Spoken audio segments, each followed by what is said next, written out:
Wrong tone. Yeah, the guys are too wrong. Guys, welcome back to another episode of Always Making Podcasts. Thanks for joining us here in the basement at our workspace studio. I always confuse what I want to call this space for us. I just call it studio. Yeah, but thanks lair. again. The lair, yeah. We have an awesome guest with us, another great guest following or joining us in the studio today, or the basement, or the lair, whatever we want to call it. Salt Vault Records. We have Joe. You are here to talk about cassettes and everything you do with cassettes and labels, and you also do some cool other stuff as well we're going to get into. But before we jump into that conversation with you, we got some housekeeping, guys. This is coming out before we get into Makers Mart DIY Fest. At Craft Lake City Makers Mart at Mill Creek Common. And Mill Creek Common.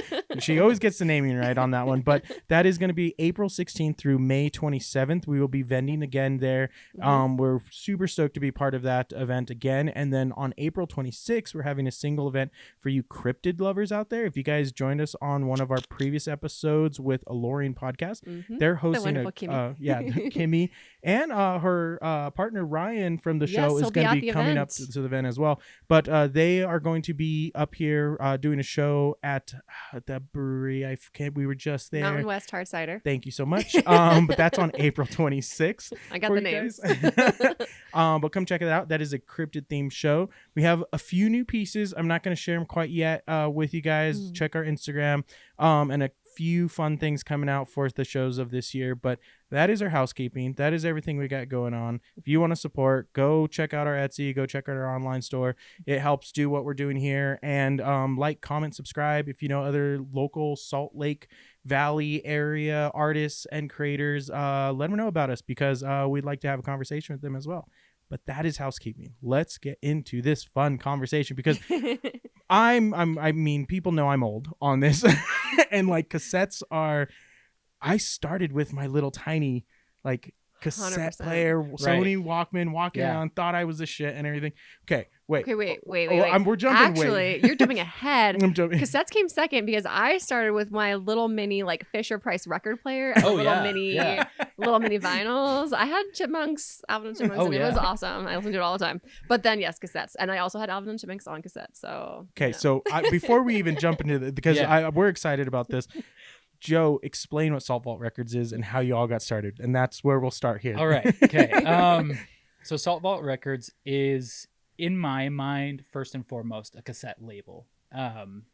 And when I tell people, oh, yeah, I run a label, there's a lot of different ideas that people get. Like, oh, are you recording bands and signing bands? It's not really a label with a big L. It's very much a little lowercase L label.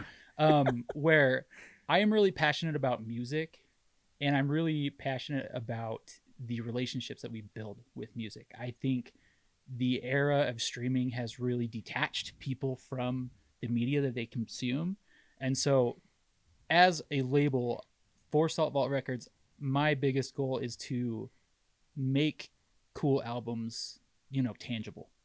So that's really my mission statement. Okay, so when did that all start for you? I mean, it started as an idea probably around like 2021.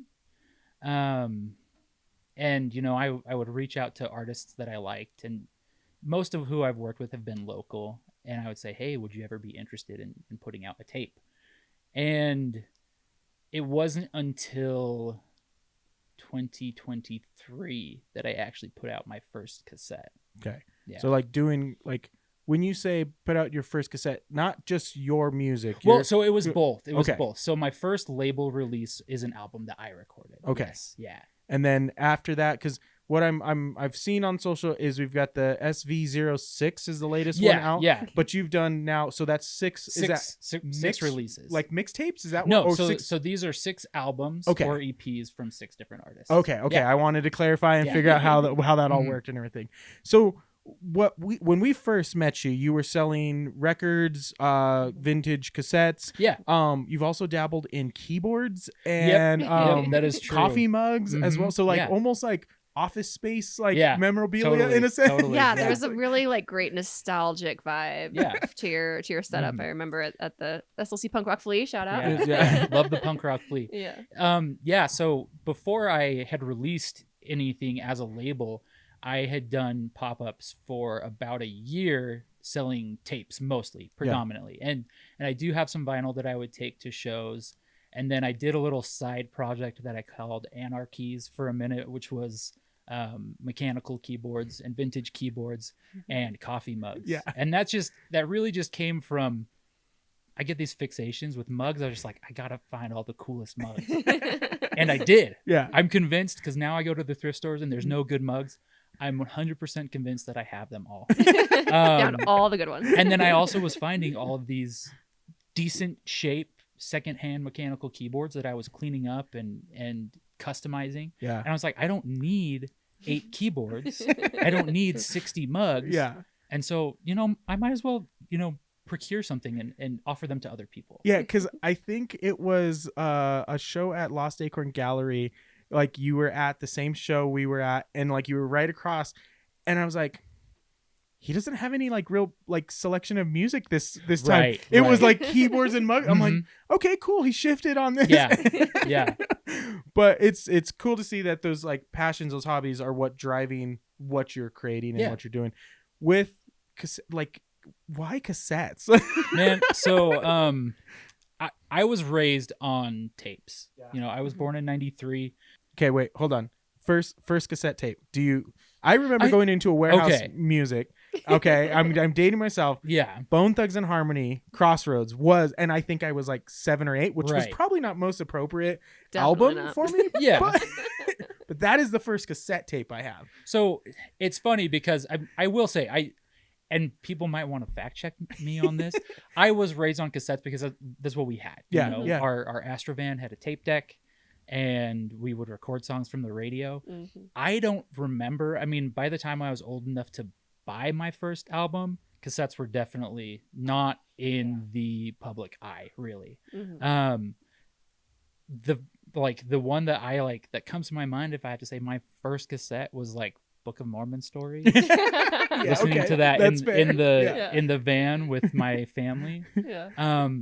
But I love vinyl. I collect vinyl. Yeah. I just wasn't raised with it, you know? Mm-hmm. And so my thing, I love vinyl because I was raised on vinyl because my dad was a DJ. Yeah. And so there's stacks of it like in our back like storage area at my parents' house, and I'm like, when you die, that's all I want. I just want your record collection. That's all. There's some gems in there that like I can never find anywhere else. But I think every time, by the way, we visit his parents from now on, he like brings us up. You got to remind we get him. it. We get it. Like, these are my records when you pass away Yeah. and everything. That's it. So it's a long time from now, but I just want to make sure these are many years. But I for me, music is a huge part of my life. I've grown up with cassettes as soon as I could start carrying them around with me. And then at a certain point, I went to CDs, and I was carrying the big 200 folio like binders and just carrying those CDs with me everywhere I went, kind of thing. And then I was so against digital. Really? I was so against it. And like even the iPod iPod era. And then I got an iPod. I got an iPod. You had the iPod. And you played with it all the time. And I was like, oh man. So when I got one, and then I could take all of this stuff I was carrying and put it in there.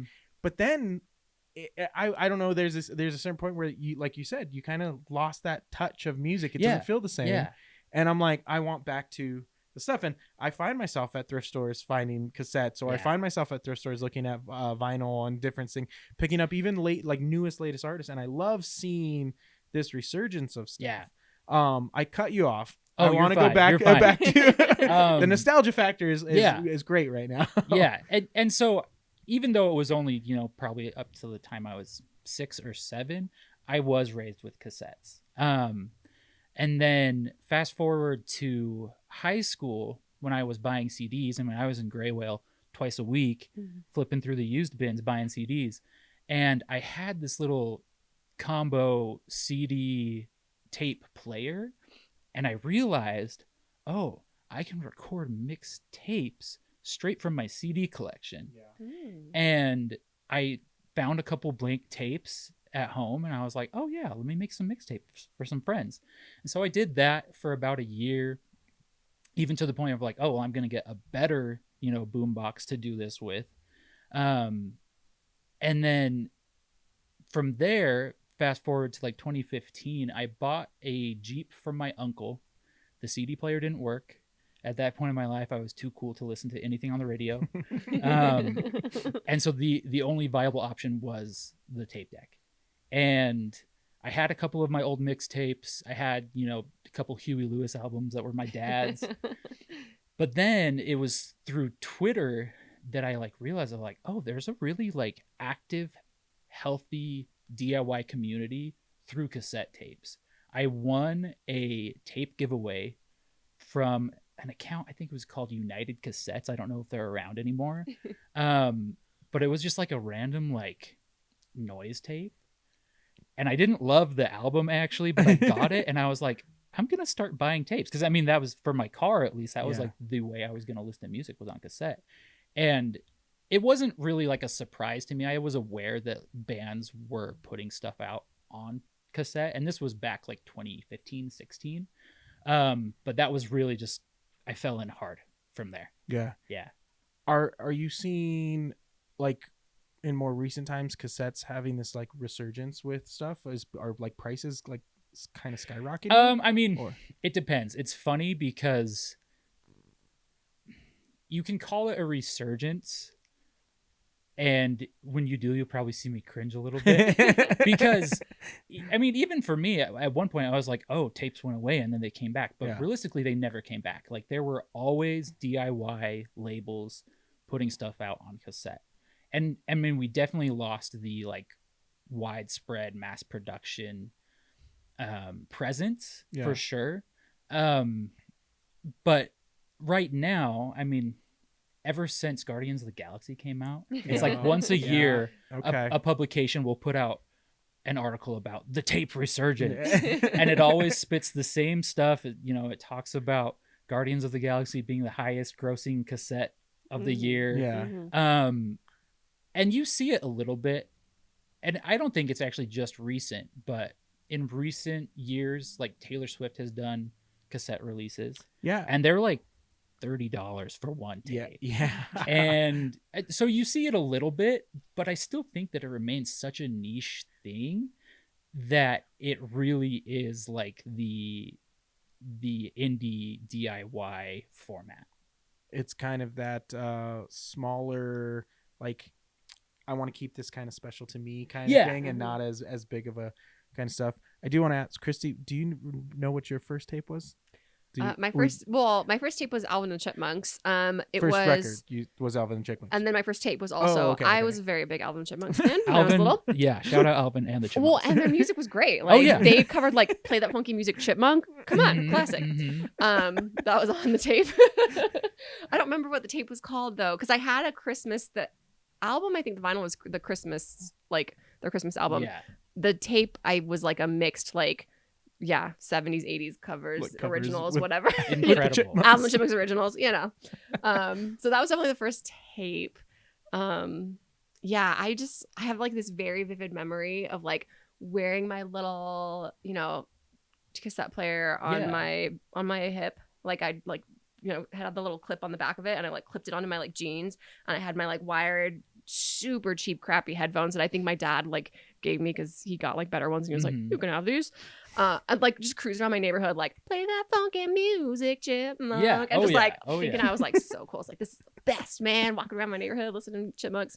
So that's just like, that's what I clearly remember. I know I had other tapes. The Alvin and Chipmunks one, that was the one that I listened to the most. I just wanted to make sure we got everyone's first album on this one. Did you want us to ask what was yours, Derek? I did what mine was. Bone Thugs. Oh, that's right. I forgot. Yeah, warehouse music. I mean, going in there like there's a vivid memory of racks and of just cassette.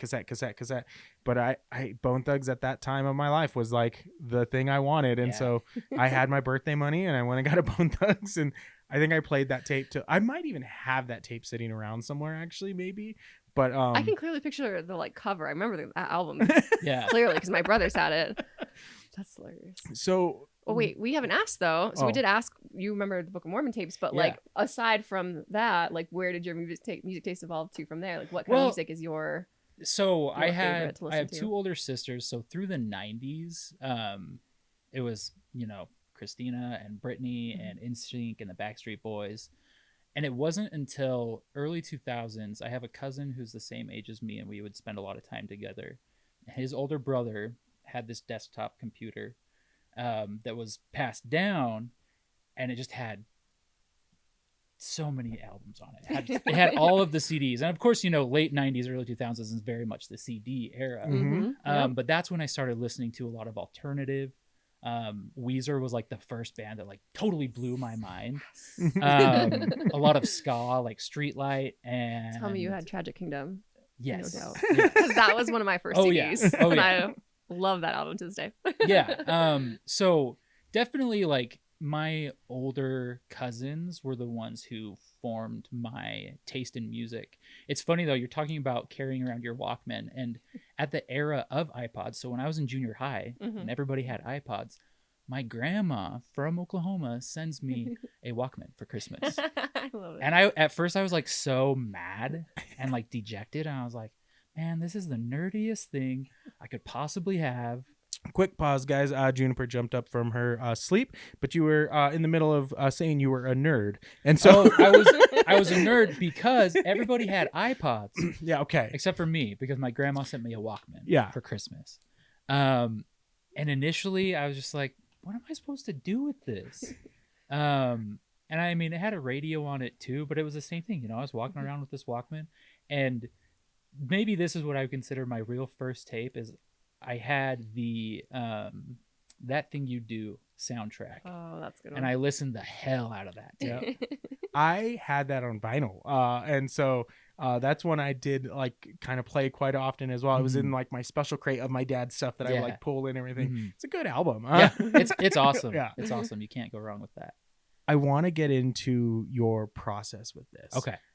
Are we talking newer technology things to make what you're doing, or are you using classic vintage equipment to create your tapes? So as far as like the equipment to duplicate the tapes, all of my tapes have been duplicated by someone local named Nick. He runs Far Out Cassette Club. I don't know if you're familiar with them.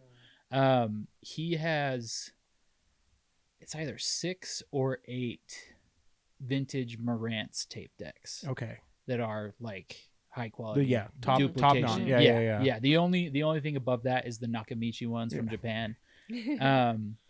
And so that's where the duplication comes in. When it comes to cassette mechanisms, cassette players, there's not anything good or formidable that is being made new. Okay. It's all classic stuff. It's classic stuff that has been, repaired and kept up for years. Yeah, working with some of the artists I've worked with, there's certain tubes that are in certain amps that they've got to play off it, and only this studio has it, and there's only some like preamps that have like at these studio, and the way it's all mixed, and for me, I'm not a big person with the ear to like say I can really tell the difference of that amp to this amp, but like I get it, I understand it, kind of thing. And those classic pieces of equipment, you're very fortunate. It sounds like you have someone here in Salt Lake that has the equipment, because I don't think it's something you can find like pretty regularly. Yeah, I thrift a lot. I look for tape players and cassettes a lot, and I've never found anything like high end like that. I have found some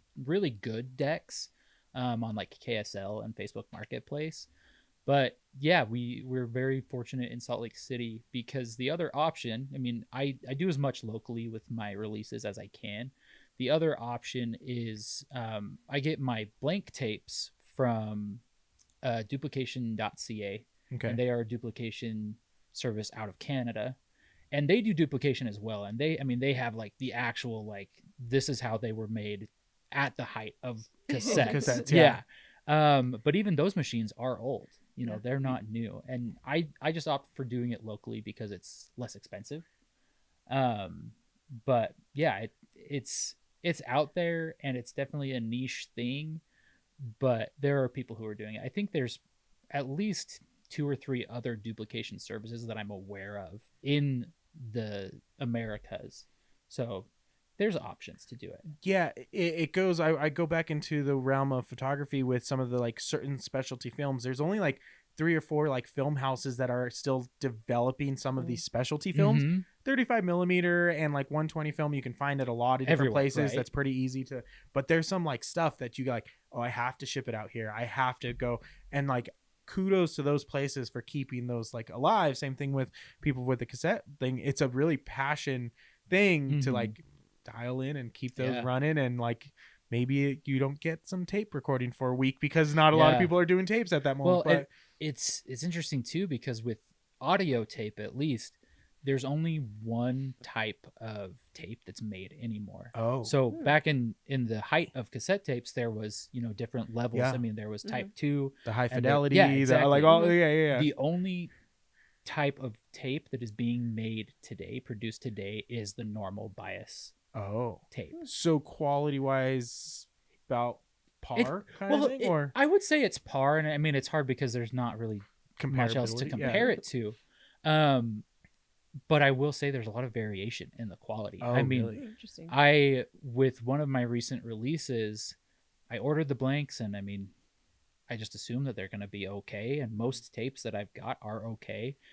But as the duplication was being finished, the guy who was doing it for me said, "Hey, I listened back to some of these and they do not sound good." Oh no! And so it just happens, you know. It just happens. I would say overall the margin for error is pretty narrow, but I've even bought some tapes from major labels. I got a tape from Sub Pop, and it sounded horrible, garbage. Yeah, and I don't know, it's a double-edged sword when it comes to cassettes, and other, you know, audiophiles will be like, "Why do you listen to tapes? It's so infantile." Noise. Like, it's not great. Yeah, you can end up with a bad tape for sure, but it's just the nostalgia, and I mean, they're easier to carry around. They won't break your back to move them.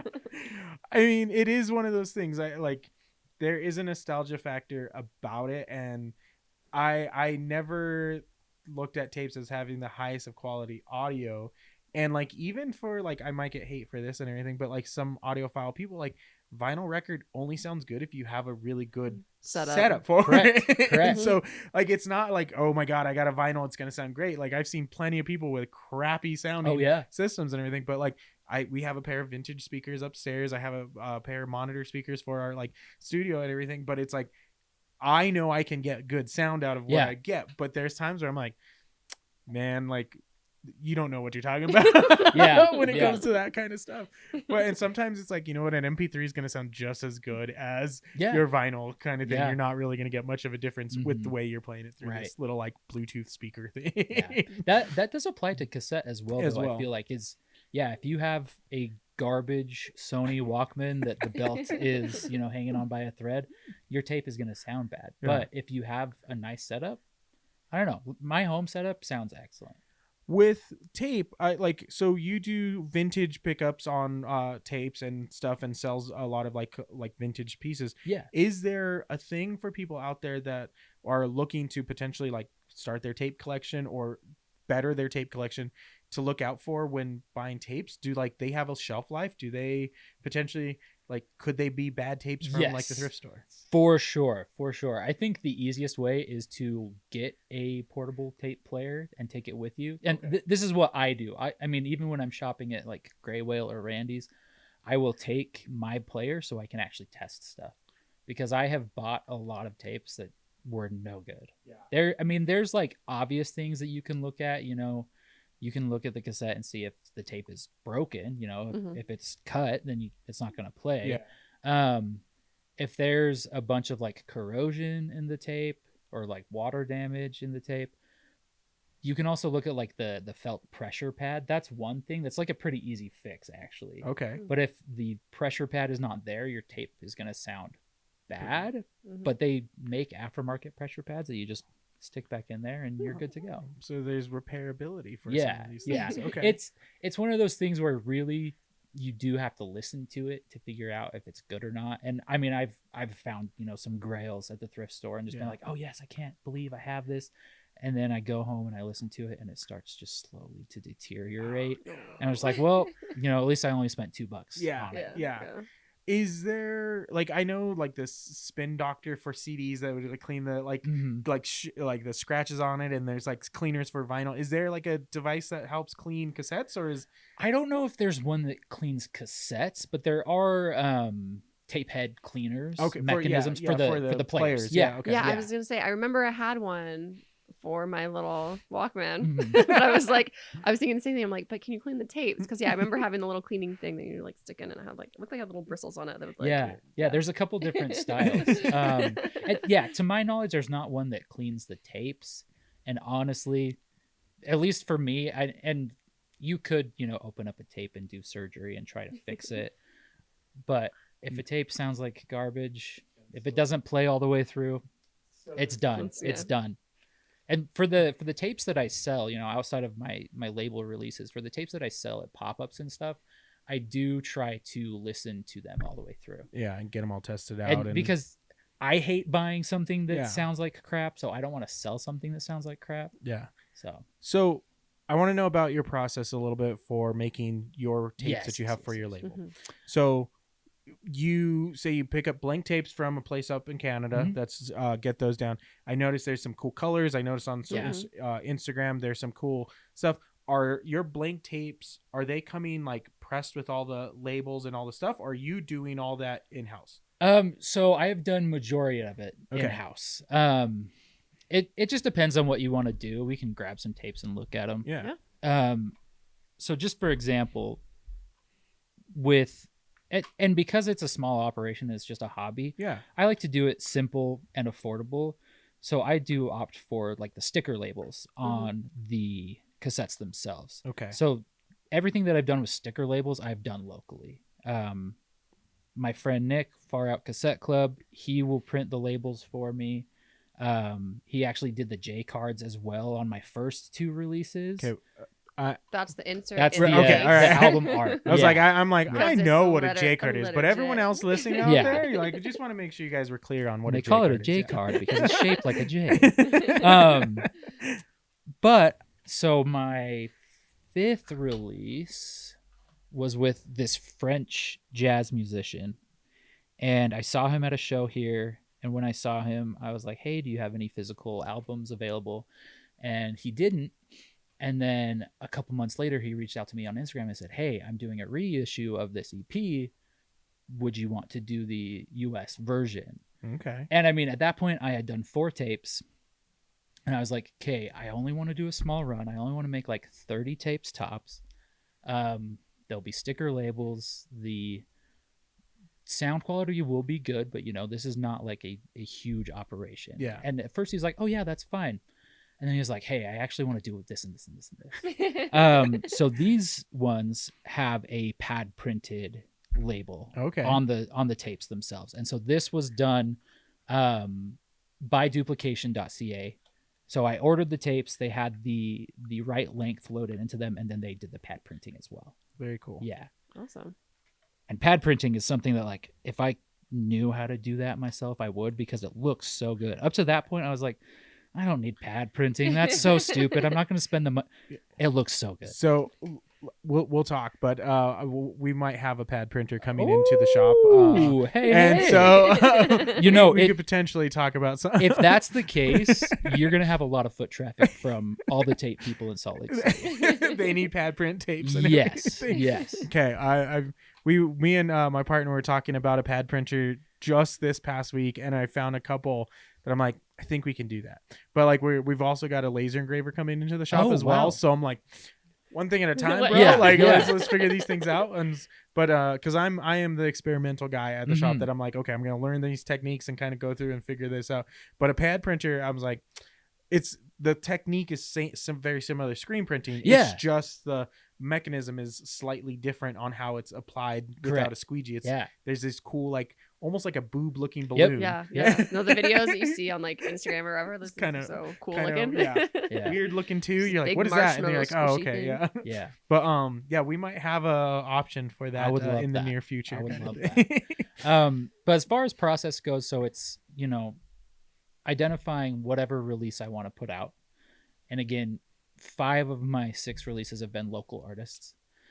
and then saying, okay, how many tapes do we want to put out?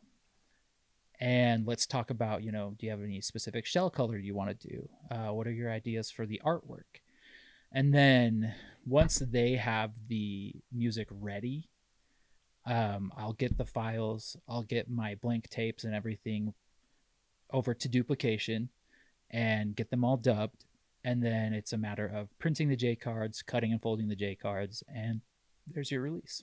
And so this is classic way of transferring data on this is playing real time, right? Yes. There are options for like the bigger duplication places that do it. You can do high speed duplication. Okay. But and I don't know. I haven't compared side by side. This is high speed dub and this is real time. Apparently, with high speed duplication, you lose sound quality. Okay. And for me, I've mostly just gone real time duplication because that's what I have available locally.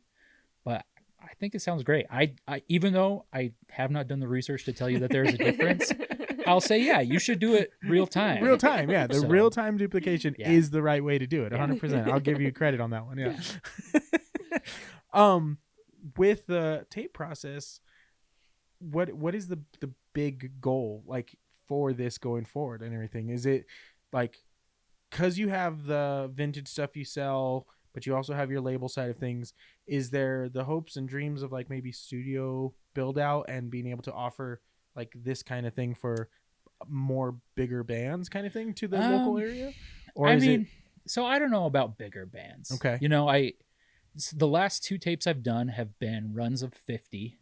And for me, that's a lot. Like that's and like if you are a formidable band who's, putting stuff out there and touring and playing shows, that's nothing. Yeah.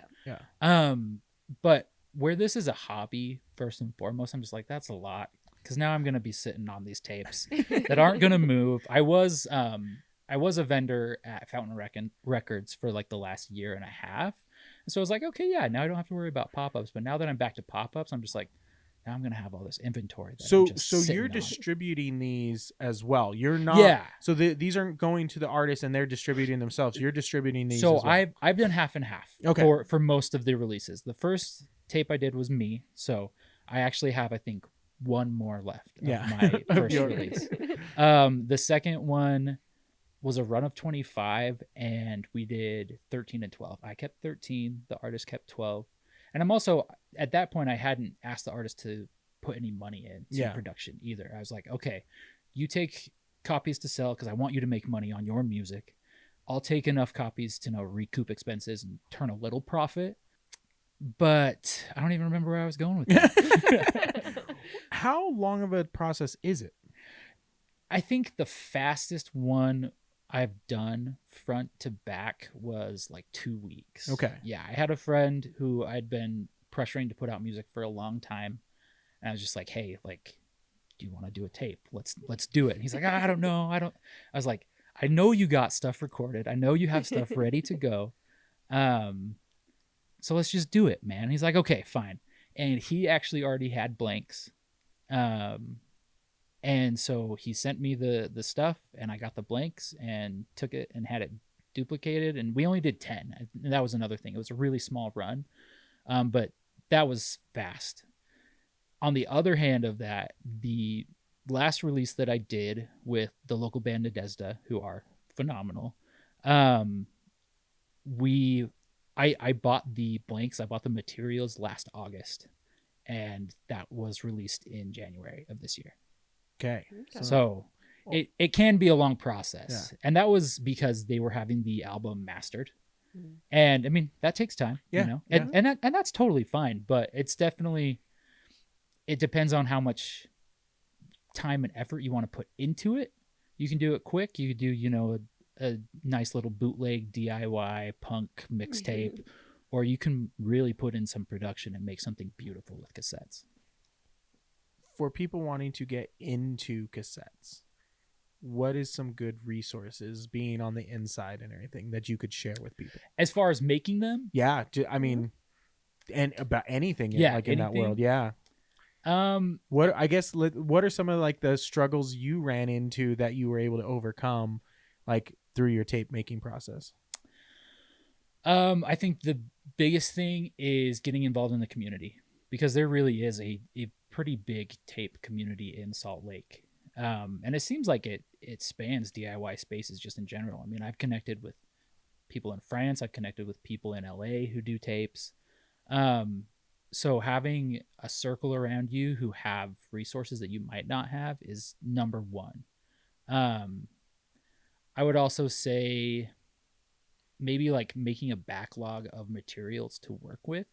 If you just get, okay, average album is 40 minutes long. Let's just order a bunch of 40-minute tapes and have them on hand, because then that way if a release comes up that you're like, oh, I would love to do this, then you have stuff on hand ready to go. Go with it. I think the other thing too, especially with tapes, is realizing that it doesn't have to be perfect. You don't have to, put in a bunch of money to have them duplicated professionally. You don't have to have a friend who has the really good gear. You can do it yourself. You can do it yourself at home. I have another friend who has done pretty decent sized runs of tapes for his own band, and what he does is he puts the album on a CD and then records it from CD to tape at home, and they sound great. They sound great. And you could probably tell some difference if you're looking at something done professionally versus that, but that's, I think, one of the biggest appeals of cassettes as a whole is you really can just do it at home. What got you into starting to do pop-ups? Because what we do on the show is like we talk to a lot of the people that we meet at shows, and we met you at a show, and so I want to know, like, what was the first thing, like, hey, I'm gonna do a pop-up with what I'm doing here. So and I actually did pop-ups for about a year before I had put out any label stuff. You were doing the vintage stuff, well, like, and not just vintage. I was also selling, here's some new releases. But it was just selling stuff. Back in, it was probably 2019. Okay. I had two friends, and we were super convinced that we were going to open a record store. We're like, this is it. We're going to do it. And we had, a couple meetings where we're like, okay, these are all the things we need. And we got as far as saying, okay, we need a name. And we never came up with a name. And the name's the hardest part. Honestly, it is. And then one of these friends moved down to Provo, and it just kind of dissolved. But around that same time, I bought a vending machine. I actually bought it from the guys at SNS. It was the vending machine that was at Metro Music Hall. And I was like, I'm gonna sell tapes out of this vending machine. Damn, that's really clever.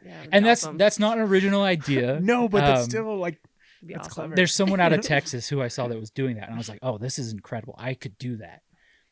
And it never happened. But after being like, oh, well, I don't need friends to start a record store. I could just sell tapes in a vending machine. That vending machine sat, and I eventually sold it again. But as I was thinking about it, I was like, I could just do this. I could just do something. Around that same time, I bought this big lot of tapes off of KSL, and I actually didn't even go for the tapes initially. I just went for the racks because the tape racks are really hard to find. Nobody's making good ones today. I don't remember, but I've read that somewhere that tape racks are the thing that are actually where the money's at.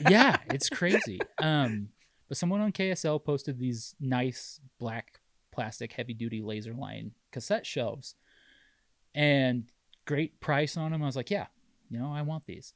And I was on my way to pick them up, and the lady said, hey, I didn't take the tapes out.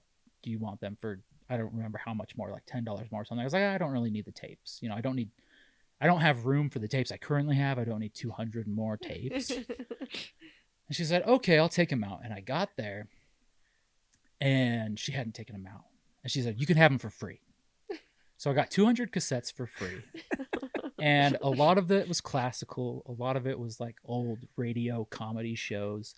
But there was actually a ton of new age, cool new age hippie music.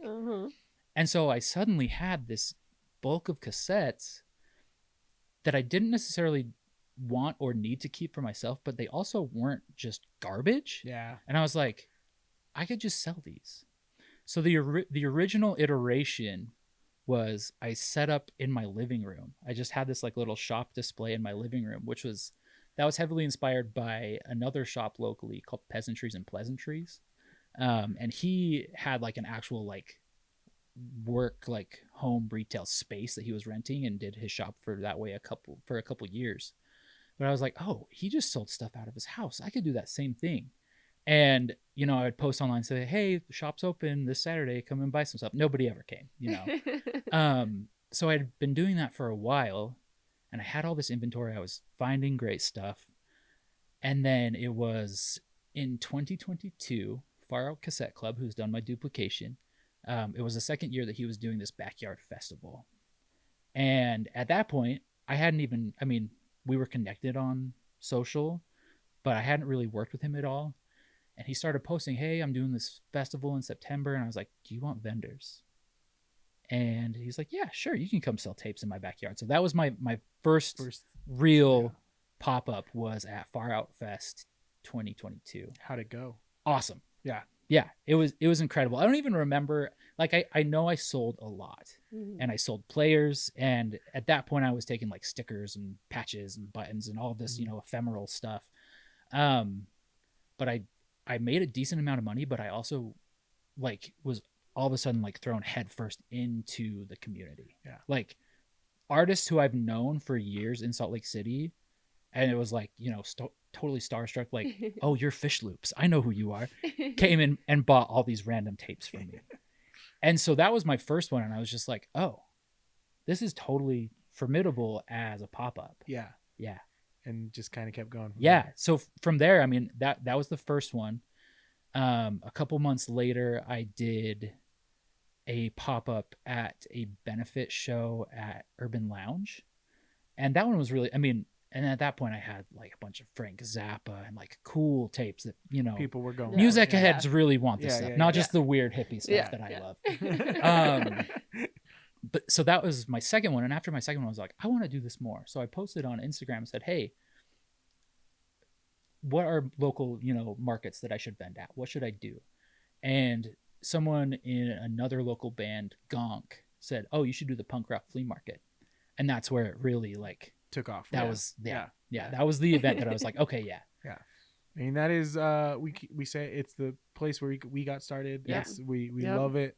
We haven't been back in a short minute kind of thing, and life happens with a kid and things like that. But like, it's one of those places that is just so awesome, and it really does help people kind of get that foot in the door and like that bug of like, hey, there's people who like this weird, cool alternative stuff that like I'm into, and so it's really cool to find that like place. I want to ask the serious questions now. How big is your tape collection? My personal tape collection is probably like 400 plus. Yeah. I was like, it's got to be 200 over 200. It's got to be easy. It's like easy. So are they all displayed? No. So I have two. Are they alphabetically organized? Man, no, they are not. I've got two of the big 100 tie racks on my wall. Plus with those on the wall, I think I have two more 30 tie racks. And they're not organized or alphabetized because it's like once a year I'll pull everything out and alphabetize everything. But then as I'm going and like pulling stuff, especially as I'm curating stuff to do DJ sets, then I'm just like, it goes back in the wall wherever there's room. And because I'm always buying tapes, there's just so much. And then I have another like tall, skinny shelf that I have tapes on, and they're like double deep on the shelf. And then I have, I mean, in my storage unit, I have probably another like 400 or 500. But the storage unit is more potentially selling ones, not personal collection. Yeah, correct. I mean, although it is in your possession. And that's why I didn't count that in my... But yeah, the ones I have at my house and like have a conscious like, this is my tape collection, it's probably around like 400. Nice. Do you have a favorite that is like your holy grail that you like, if something happens to it, you'd be devastated? I recently spent the money to buy Discovery by Daft Punk on cassette. And and it didn't get a cassette release in the US.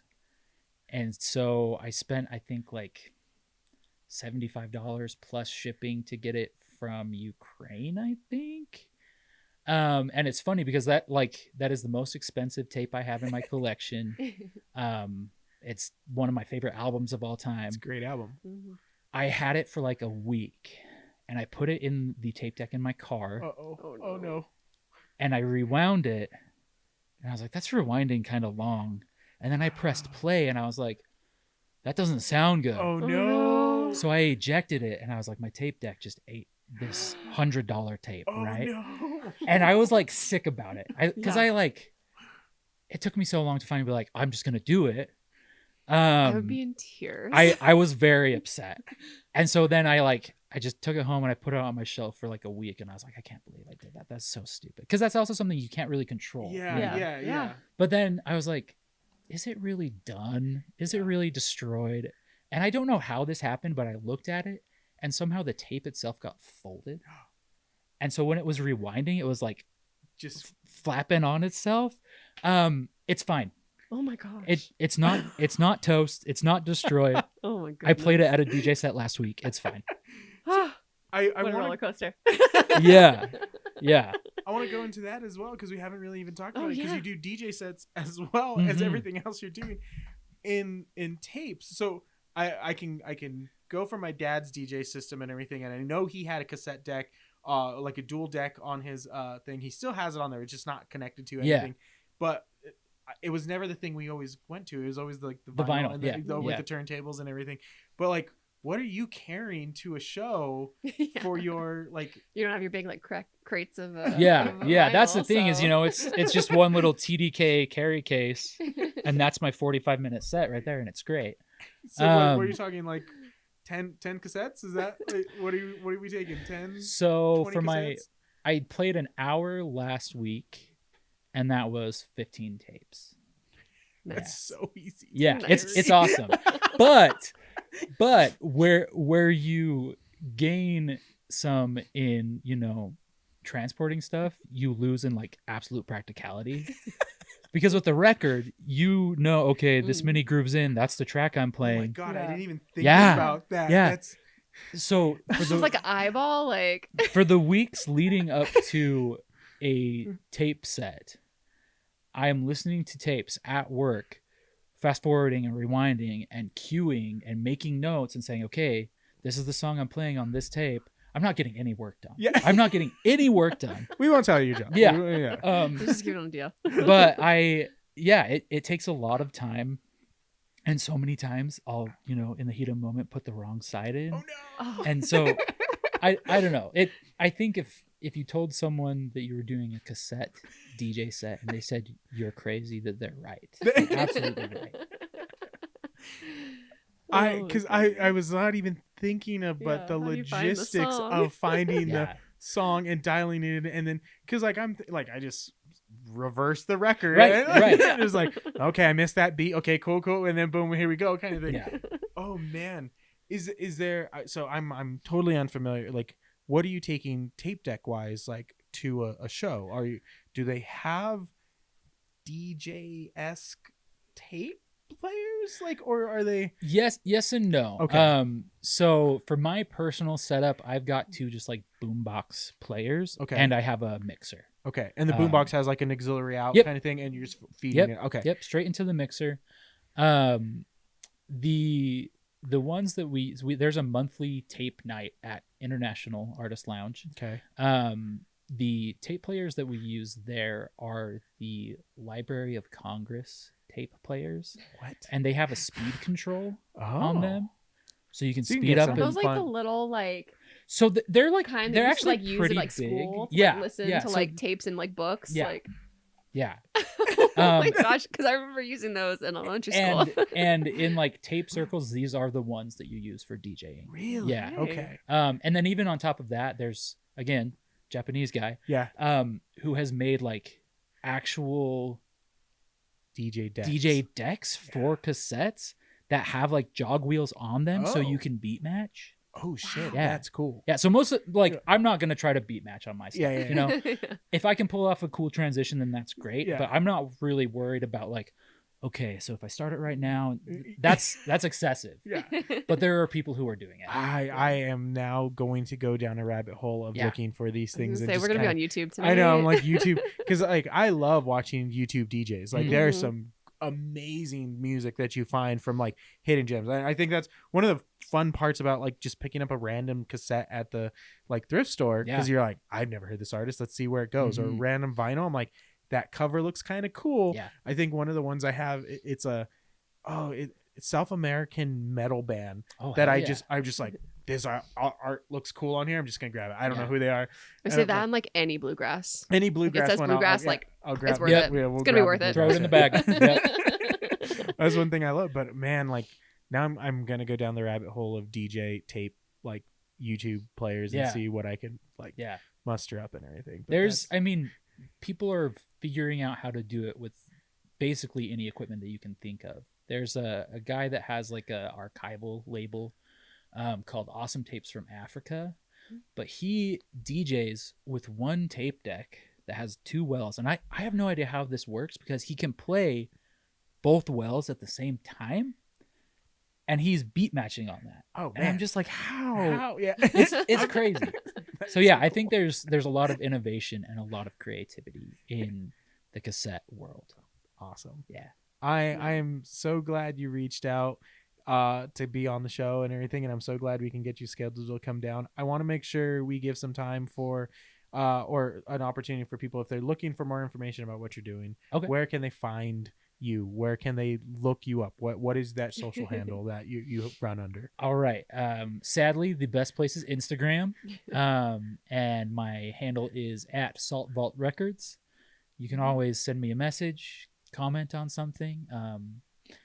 If you got questions about tapes, I'm happy to answer them. I've actually had several bands recently reaching out saying, hey, do you want to help me with, getting a tape out? And for me, unfortunately, I don't have the bandwidth or the budget currently to do anything. But yeah, I'm on Instagram. I'm at pop-ups, tape night every third Thursday at International Artist Lounge. But yeah, I'm always down to talk music, especially on cassette. Awesome. Sweet. Yeah, super fun. I'm glad we had this conversation. Guys, do what you're supposed to do. Comment, like, subscribe, do all that stuff. Go check out Salt Vault Records and everything he is doing. If you guys are looking for some cool tapes and some cool artists, some stuff, reach out. He's got some cool stuff to offer and everything. But thank you guys for joining us on another episode. Joe, thank you for coming down and having this conversation with us. And we will see you guys on the next episode. Bye. Bye.